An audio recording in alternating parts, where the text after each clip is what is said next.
Hello everybody, it is September 24th, 2025. The moon is in Scorpio, the sun is in Libra. This is your lunar lowdown. Let's get into it. Alright, so the moon is in Scorpio, and so we're focusing in on themes of transformation, shared resources, as well as trust and intimacy. And so what I can say for this whole time that the moon is in Scorpio, and that will be until September 20, we'll say the 27th, we are seeing our proverbial emotional finger on the trigger. But we can especially see and feel all of that today on the 24th, because the moon is conjunct Mars in Scorpio, and both the moon and Mars are square Pluto in Aquarius, and we are seeing some very transformative action with that conjunction with the moon and Mars. And then we are seeing like almost like this push-pull energy with the square to Pluto in Aquarius. I could see a lot of people, one, making a lot of transformative action, I guess, which can definitely be positive, but I guess you would really need to question where and what motives do you have for making that transformative action happen. Because what I could see is, for a lot of people, is fear, like kind of driving those actions. Whether fear is driving you to strike out on your own, which is very much that square, or it's really pushing you to cling onto shared resources that maybe just don't even build you up anymore. They're just not needed. A purge needs to happen either way, but my question to you would be, why?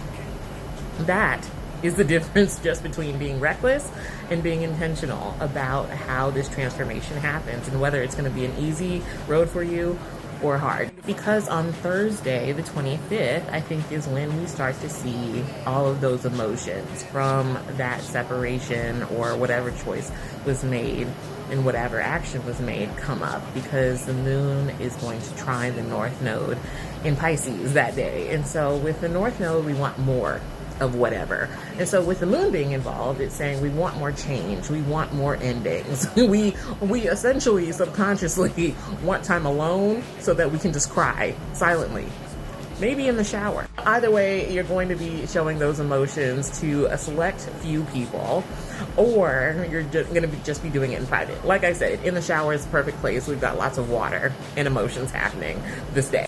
But then on the 26th, we do start to see a little bit of a light at the end of the tunnel. We start to see the moon in Scorpio make a trine with Saturn in Pisces, which can do one of two things. Either you can start to just repress the emotions and try and work past them, and you just never deal with them, and it makes it harder for you in the long run. Or you can really take your time with yourself and try and figure out, okay, what steps can I take to make certain dreams a reality? Because Scorpio, even moon in Scorpio, is going to be intense emotions, but Scorpio is also very transformative, especially when we see the moon move into Sagittarius later that day.